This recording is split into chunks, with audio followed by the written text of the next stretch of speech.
Saudara-saudari terkasih dalam Kristus, hari ini Jumat 27 Oktober 2023 dalam pekan biasa ke-29 tahun A. Bacaan dibawakan oleh Florentina Setio, Mazmur dilantunkan oleh Isabella, dan renungan ditulis oleh Yohanes Kristanto. Selamat menekuni Sabda Allah. Marilah mewujudkan kebaikan bersama untuk hidup dalam damai dan sejahtera.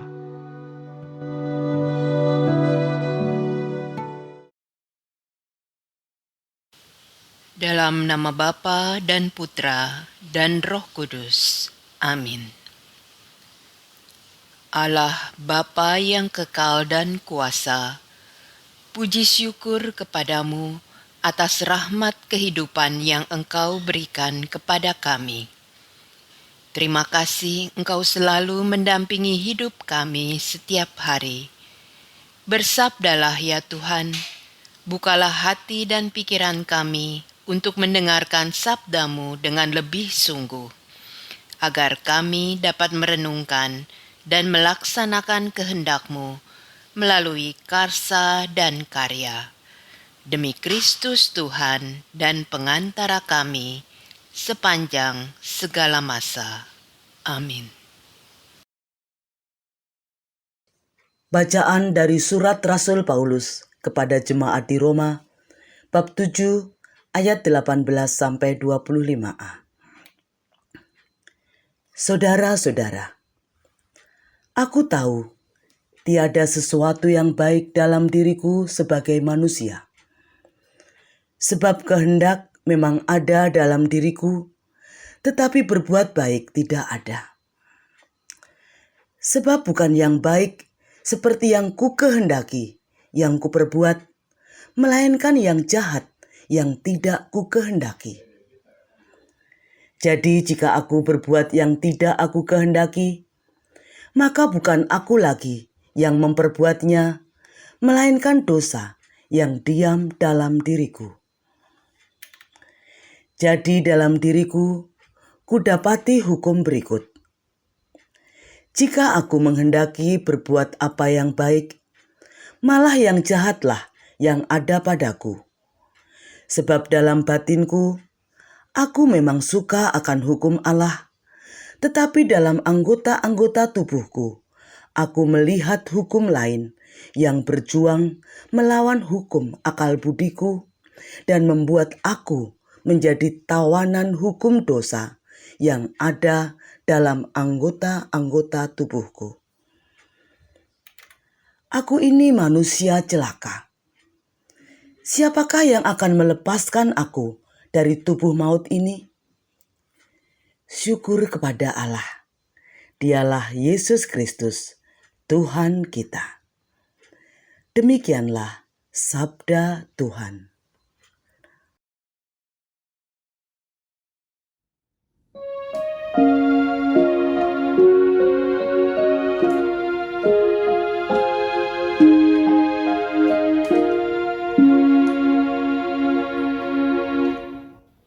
Ajarkanlah ketetapan-Mu, ya Tuhan. Ajarkanlah kepadaku kebijaksanaan dan pengetahuan yang baik, sebab aku percaya pada perintah-perintah-Mu.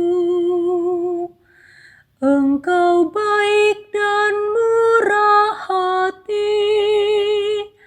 Ajarkanlah ketetapan-ketetapan-Mu kepadaku. Ajarkanlah ketetapan-Mu, ya Tuhan. Biarlah kiranya kasih setia-Mu menjadi penghiburanku, sesuai dengan janji yang Kau ucapkan kepada hamba-Mu. Biarlah rahmat-Mu turun kepadaku, sehingga aku hidup.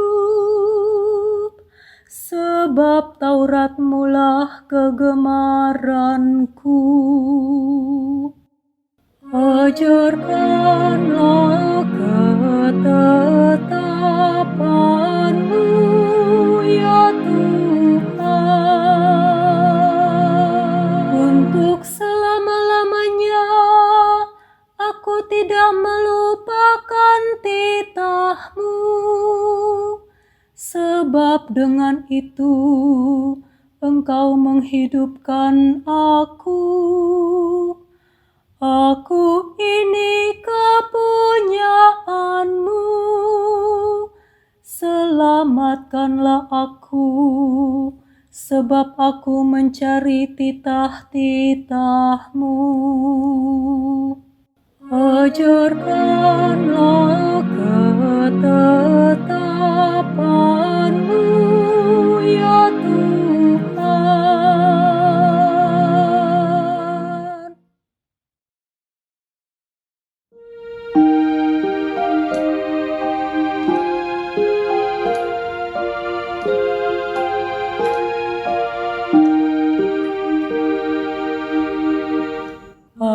Alleluia, alleluia, alleluia.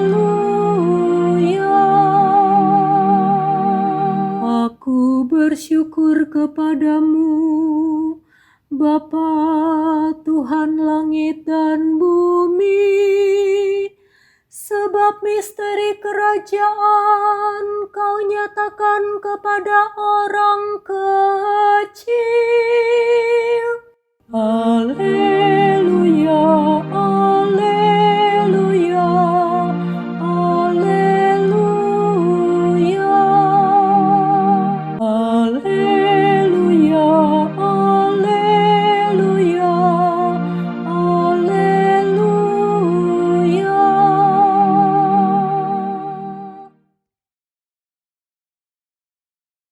Inilah Injil suci menurut Lukas, bab 12, ayat 54 sampai 59.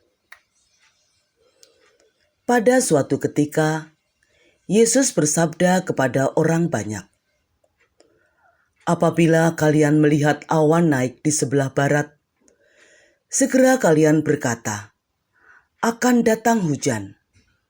Dan hal itu memang terjadi.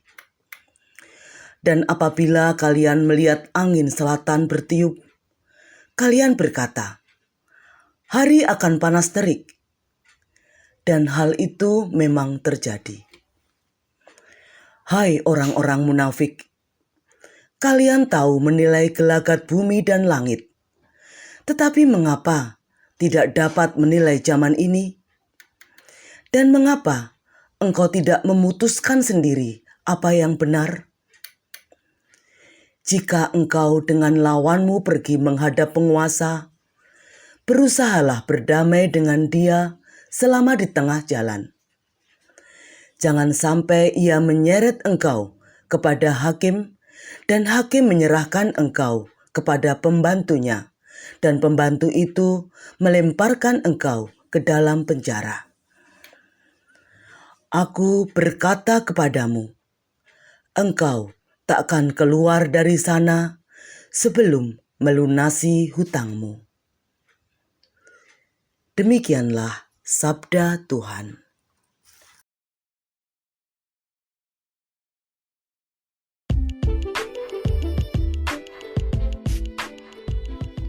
Kepekaan menilai tanda zaman.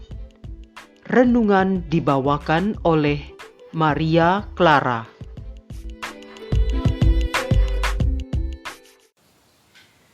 Seminggu terakhir ini, dunia maya dan dunia nyata hingar-bingar dengan berita seputar kontestasi pemilu 2024. Salah satu putra presiden yang belum cukup usia sesuai undang-undang saat ini, akhirnya mendapat karpet merah menjadi calon wakil presiden berdasarkan keputusan Mahkamah Konstitusi yang dinilai tidak wajar oleh sekelompok ahli hukum dan tata negara. Sebelumnya, beberapa langkah politik yang juga dinilai tidak wajar dilakukan oleh para kontestan pemilu. Geger karena hal ini dimaknai sebagai langkah pemimpin negara yang selama ini dinilai cukup baik, santun dan beretika, malah yang terjadi kini berkebalikannya. Sebagian orang membaca peristiwa ini sebagai tanda-tanda zaman yang tidak normal. Bagaimana sikap kita? Apakah peristiwa ini kita nilai benar atau tidak? Alih-alih seharusnya kita tetap tenang melihat situasi selanjutnya. Sebagian orang yang merasa lebih tahu malah mencaci maki dan menghujat secara keras.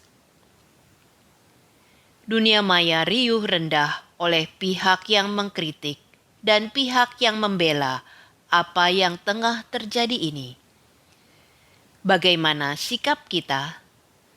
Mari kita tetap tenang dengan mendengarkan narasumber yang tepat dan kompeten, serta yang terlebih penting lagi adalah mengandalkan kehadiran Allah dalam diri dan sikap kita. Bacaan Injil Lukas hari ini mengisahkan tentang Yesus yang sungguh kecewa terhadap orang-orang Farisi yang pandai dalam segala hal dan pandai dalam membaca tanda-tanda alam. Akan tetapi, mereka tidak mampu melihat pesan dan kehadiran Tuhan dalam peristiwa-peristiwa tersebut. Mereka hanya pandai berkomentar dan mengkritik sesuatu yang pada dasarnya tidak mereka ketahui. Hal itulah yang Yesus tidak inginkan dari mereka, karena mereka memiliki pengetahuan yang lebih baik, maka keegoisan mereka pun sangat tinggi. Akibatnya mereka tidak mampu melihat kehadiran Allah dalam diri Yesus.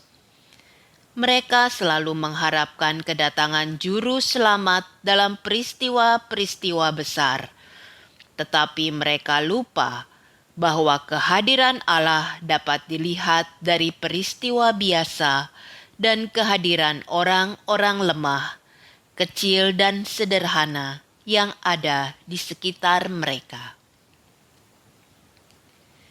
Begitupun juga dengan kita yang hidup di zaman yang serba canggih saat ini. Kita sering tenggelam dalam hiruk-pikuk keseharian dan sibuk mengurus diri sendiri, tetapi lupa terhadap sesama. Kita menjadi orang yang egois, yang hanya pandai melihat diri sendiri dan menyampaikan komentar dan pendapat yang seharusnya tidak perlu. Kita mulai tidak peka membaca tanda-tanda zaman. Maka dari itu, kerendahan hati sangat dibutuhkan dalam membaca tanda-tanda alam semesta akan kehadiran Tuhan yang sungguh nyata dalam hidup kita. Kerendahan hati justru membawa kesabaran bagi kita untuk mampu menilai zaman ini dan mampu menilai mana yang baik dan tidak baik. Terlebih, kita butuh telinga untuk lebih banyak mendengar, mata untuk melihat dengan jernih, dan hati untuk menyimak pesan di balik peristiwa-peristiwa yang ada. Sebab Tuhan hadir dalam alam ciptaan, dalam peristiwa sehari-hari, dan terlebih khusus dalam diri sesama. Marilah berdoa. Allah Bapa, terima kasih atas segala berkat dan rahmat-Mu yang sudah Engkau limpahkan kepada kami melalui firman-Mu yang baru saja kami dengar. bantulah kami agar mampu menyimak pesan-pesan-Mu di balik peristiwa dalam kehidupan kami setiap hari. Berkati kami dengan iman yang sejati, iman yang mengandalkan tenaga dan kuasa Tuhan, dan melihat keagungan Kristus yang menggerakkan kami untuk sujud kepadanya. Iman yang memampukan kami untuk bisa menilai secara jernih tanda-tanda zaman dalam peristiwa keseharian kami. Iman yang selalu menyadarkan kehadiran-Mu dalam diri kami. Semua doa dan permohonan ini kami panjatkan demi Kristus Tuhan dan Juru Selamat kami, yang hidup dan berkuasa bersama Dikau dan Roh Kudus sepanjang segala masa. Amin. Dalam nama Bapa dan Putra dan Roh Kudus. Amin.